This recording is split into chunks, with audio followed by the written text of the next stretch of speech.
ಅವರೆಲ್ಲ ವಿಶೇಷ ಚೇತನ ಮಕ್ಕಳು. ಬೌದ್ಧಿಕ ಸವಾಲು ಎದುರಿಸುತ್ತಿರುವ ಆ ಮಕ್ಕಳಿಗಾಗಿ ರಾಜ್ಯ ಮಟ್ಟದ ಪಂದ್ಯಾವಳಿಯನ್ನ ಆಯೋಜನೆ ಮಾಡಲಾಗಿದ್ದು, ವಿಶೇಷ ಚೇತನ ಮಕ್ಕಳು ಪಂದ್ಯಾವಳಿಯಲ್ಲಿ ಪಾಲ್ಗೊಂಡು ಸಂಭ್ರಮಿಸಿದರು. ಹಾಗಿದ್ರೆ ಯಾವುದು ಆ ಸ್ಪರ್ಧೆ? ಅದು ನಡೆದದ್ದಾದ್ರೂ ಎಲ್ಲಿ ಅಂತೀರಾ? ಈ ಸ್ಟೋರಿ ನೋಡಿ. ವಿಶೇಷ ಚೇತನ ಮಕ್ಕಳಿಗಾಗಿ ನಡೆಯಿತು ರಾಜ್ಯ ಮಟ್ಟದ ಬೂಚಿ ಪಂದ್ಯಾವಳಿ. ದಾವಣಗೆರೆ ಜಿಲ್ಲಾ ಸ್ಪೆಷಲ್ ಒಲಿಂಪಿಕ್ಸ್ ಭಾರತ್ ಕರ್ನಾಟಕ ಆಯೋಜಿಸಿದ್ದ ಪಂದ್ಯಾವಳಿಯಲ್ಲಿ ಪಾಲ್ಗೊಂಡು ಸಖತ್ ಎಂಜಾಯ್ ಮಾಡಿದ ವಿಶೇಷ ಚೇತನ ಮಕ್ಕಳು. ಹೀಗೆ ಕೈಯಲ್ಲಿ ಬಾಲ್ ಹಿಡಿದು ಆಟವಾಡುತ್ತಿರುವ ವಿಶೇಷ ಚೇತನ ಮಕ್ಕಳು, ಬಾಲ್ ಹಾಕುವ ಮೂಲಕ ಸಂಭ್ರಮಿಸುತ್ತಿರುವ ಮಕ್ಕಳು. ಈ ದೃಶ್ಯ ಕಂಡು ಬಂದಿದ್ದು ದಾವಣಗೆರೆಯ ನೇತಾಜಿ ಸುಭಾಷ್ ಚಂದ್ರ ಬೋಸ್ ಒಳಾಂಗಣ ಕ್ರೀಡಾಂಗಣದಲ್ಲಿ. ಹೌದು, ವಿಶೇಷ ಚೇತನ ಮಕ್ಕಳಿಗಾಗಿ ದಾವಣಗೆರೆ ಜಿಲ್ಲಾ ಸ್ಪೆಷಲ್ ಒಲಿಂಪಿಕ್ಸ್ ಭಾರತ್ ಕರ್ನಾಟಕದ ವತಿಯಿಂದ ರಾಜ್ಯ ಮಟ್ಟದ ಬೂಚಿ ಪಂದ್ಯಾವಳಿಯನ್ನು ಆಯೋಜನೆ ಮಾಡಲಾಗಿತ್ತು.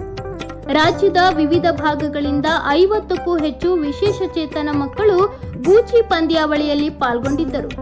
2 ತಂಡಗಳು 4 ಬಾಲ್ಗಳನ್ನ ಪಲಿನ ಎನ್ನುವ ಬಾಲಿನ ಸಮೀಪಕ್ಕೆ ಬಾಲುಗಳನ್ನು ಹಾಕಬೇಕು. ಸಮೀಪಕ್ಕೆ ಹಾಕಿದ ತಂಡವನ್ನು ಜಯಶಾಲಿ ತಂಡ ಎಂದು ಘೋಷಿಸಲಾಯಿತು. ಯಾವ ಮಕ್ಕಳ ಸ್ಕಿಲ್ ಚೆನ್ನಾಗಿರುತ್ತೋ ಅವರಲ್ಲಿ 4 ಜನ ಗಂಡು ಮಕ್ಕಳು, 4 ಜನ ಹೆಣ್ಣು ಮಕ್ಕಳನ್ನು ಆಯ್ಕೆ ಮಾಡಿ ಸೆಪ್ಟೆಂಬರ್ 5ರಂದು ಗ್ವಾಲಿಯರ್ನಲ್ಲಿ ನಡೆಯುವ ನ್ಯಾಷನಲ್ ಪಂದ್ಯಾವಳಿಗೆ ಕಳುಹಿಸಿಕೊಡಲಾಗುತ್ತದೆ. ಇವತ್ತು ನಾವು ರಾಜ್ಯ ಮಟ್ಟದ ಬೂಚಿ ಪಂದ್ಯಾವಳಿಯನ್ನು ನಮ್ಮ ದಾವಣಗೆರೆಯಲ್ಲಿ ಹಮ್ಮಿಕೊಂಡಿದ್ದೀವಿ.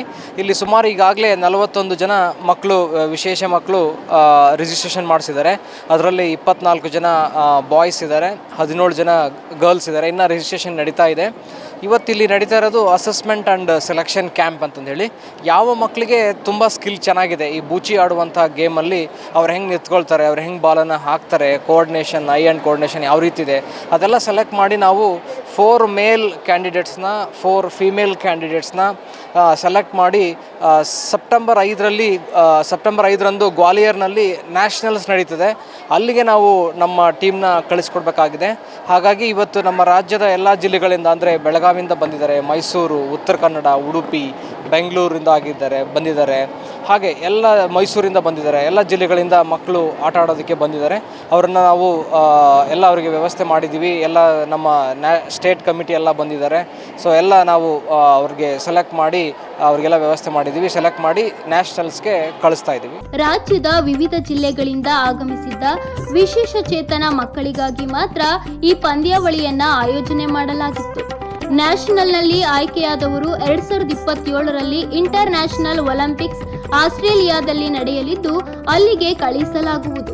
ಕುಟುಂಬವೊಂದರಲ್ಲಿ ವಿಶೇಷ ಚೇತನ ಮಕ್ಕಳು ಜನಿಸಿದಾಗ ಎಷ್ಟು ನೋವಾಗುತ್ತದೆ. ಅಂತಹ ಮಕ್ಕಳಲ್ಲಿರುವ ಪ್ರತಿಭೆಯನ್ನು ಹೊರಹಾಕಲು ಬೂಚಿ ಪಂದ್ಯಾವಳಿ ಅನುಕೂಲವಾಗಿದೆ. ನನಗಿವತ್ತು ಹೇಳೋದಕ್ಕೆ ಬಹಳ ಖುಷಿ ಅನ್ನಿಸ್ತದೆ. ಯಾಕಂದರೆ ಯಾವುದೇ ಮನೆಯಲ್ಲಿ ಒಬ್ಬ ಸಾಮಾನ್ಯ ಮಗು ಜನಿಸ್ತು ಅಂತಂದರೆ ಆ ಮನೆಯಲ್ಲಿ ಆನಂದದ ವಾತಾವರಣ ಇರ್ತದೆ.